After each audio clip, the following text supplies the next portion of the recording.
Right over here, Errol.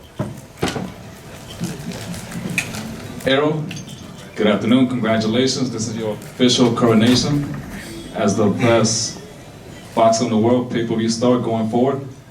How do you rate Mikey now as far as all the opponents that you have faced overall now in your professional career? Where do you rate him as far as difficulty? I feel like he wasn't difficult at all. I got to credit my coach. Just, great game plan. Like, I told people that, they were going to see a different side of me. They were going to see a guy that, did have high boxing IQ. I just felt insulted, just throughout the whole training camp where people were saying that he was smarter than me, and I felt insulted that, a lot of these reporters here was agreeing with him.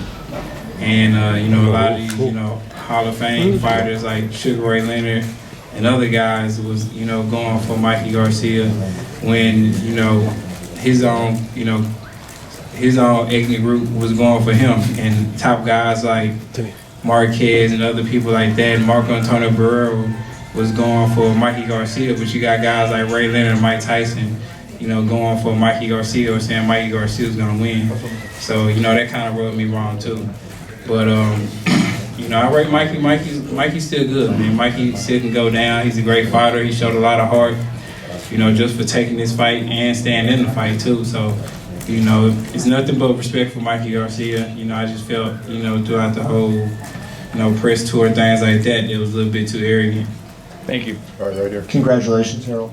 The game plan was so simple, it's almost like a 1-2 the entire night. When you first started to break him down, did you see that right away, or was it something that you worked with Derek on in training camp and kind of watching film, came up with that? It's something we worked on.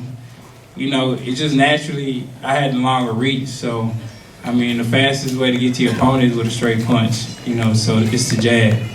And that's my lead hand. So we wanted to work off the jab. I've been having a great jab, and we wanted to work off the jab and then break them down from there. So that's what we did. And a lot of times, like a lot of people don't understand, like with game, if you watch Mikey Garcia, like a lot of times he jump in with his punches, or he loads up with his right hand. So an easy step back with a jab can offset that. And that's something that, we just break down and just learned in camp. And, my coach made it to my attention.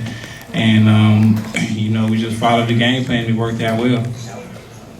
Errol, was there anything about this fight that did concern you? Like you talked about Mikey being so confident or arrogant. Did it at all, create any kind of doubts in you about what this fight was going to be? It didn't concern me at all. It actually put a chip on my shoulder. If he wasn't so arrogant, he probably might have caught me off guard a little bit. But, with his arrogance and, his brother and, his brothers and everybody else, and I watch everything on YouTube when I'm fighting my opponent, so when I see people, saying different things and how they're gonna beat me easy, he has more power than me, he's stronger than me, he's faster than me, his footwork's better than me, his boxing IQ is better than me. He put a big chip on my shoulder. He made me really lock in training camp and, do what I did, basically, outclass him.